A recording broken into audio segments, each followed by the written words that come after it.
I was about 7 years old, and we had a family get-together at my grandparents' house, and one of my uncles was an inventor for Bell Labs, an extremely successful inventor.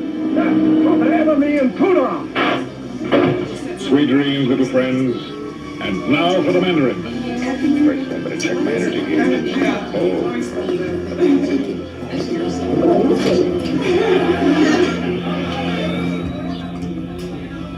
My cousins, they said, hey, let's break away from the adults and we want to go take a look at something.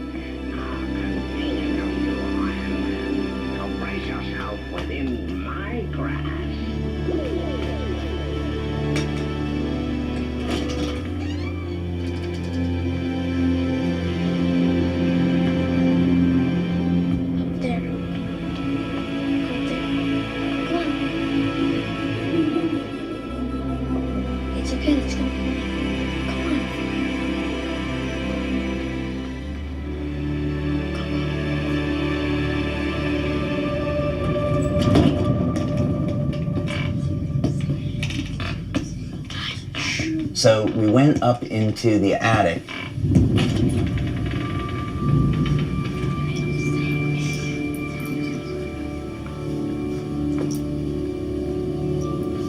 Being in that environment, something started to really resonate with me. I just thought this was the coolest thing.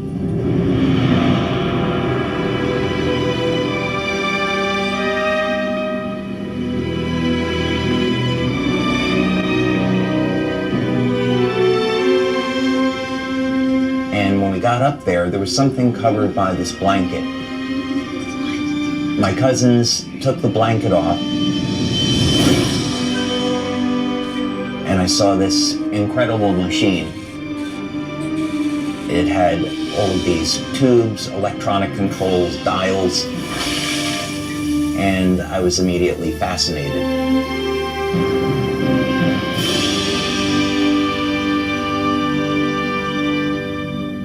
It was then that I knew that I want to be an inventor when I grow up.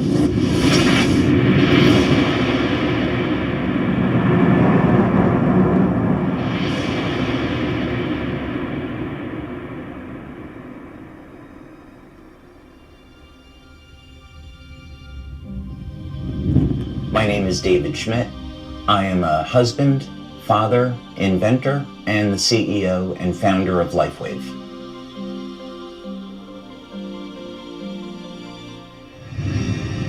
From when I was young, I always had an interest in exploring the world and learning about how things work.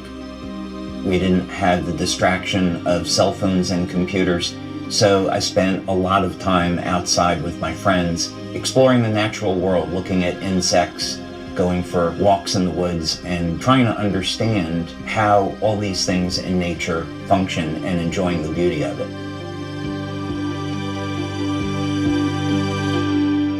So we've asked science to tell us who we are.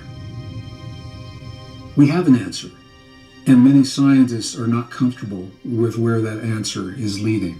The origin of life problem is, I think most scientists today claim that that is the most difficult problem, and we still face it. Sometimes people talk about, well, we could create life in the lab, but in that case, it's usually an intelligent design explanation because you have the scientists with their intelligence, bringing together chemicals, not that they find in nature, but from a chemical supply company, and then putting them together in some very intentional way. Science is arriving at the place where our ancestors invited us to begin. And that is with the understanding that we are part of, rather than separate from, the world around us. Could it be that who or whatever is responsible for us left us a message? If this is true, where would we look for proof? God has left his fingerprint in nature and in natural design. And by studying nature with this perspective, we can unlock some secrets that have been hidden. The DNA is thought of as a reservoir or a repository of information, but actually it's much, much more than that. there's a message encoded into the DNA of all life. What it says is that the elements that make us who we are not random. And as we begin to embrace what that means, that we're part of everything that we see happening in the world, it gives new meaning to what it means to be human. Not only are we more than the product of random processes, but we are designed to interact with the world around us as well as the world within us. In our DNA, there is actually a link to the ether where light is emitted. Light is information.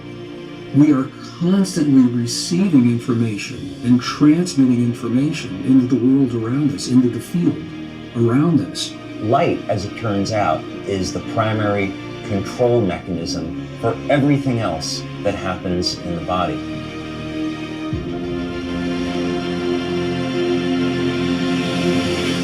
If we can understand the language of the DNA, the code by which this all works, that means we can use light in an entirely different way to improve our health, our quality of life, and even change the way we age.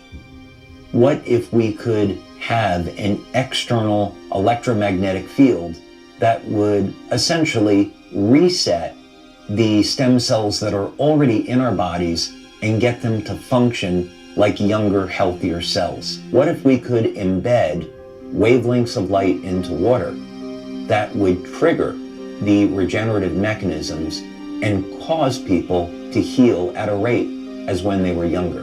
What if we actually found out that in a book that was written thousands of years ago, that information already existed? The first sentence of the book of Genesis is about, in the beginning, how God created the heavens and the earth. So when God was creating the heavens and the earth, there was a mathematical blueprint, and that blueprint shows up in nature. And it happens to show up in organisms that don't age. The mathematical codes are identical. The implications to this are absolutely extraordinary. There's a new philosophy that is emerging in the scientific community. And the philosophy simply says that consciousness informs itself through its creations. And I think it's no accident that it's only now, at this time in history, only now, that we find the message that reveals the deep truth of our existence. The question is, what is our potential? What are the limits of a human body? What drives me is that there's this enormous sense of hope that we can create technology to generate clean energy, that we can have foods that aren't genetically modified, and we can meet all of the needs on the planet that we have to, and that we can heal people and give them their lives back. In the beginning, God created the heavens and the earth. There is more information there than most people would ever realize.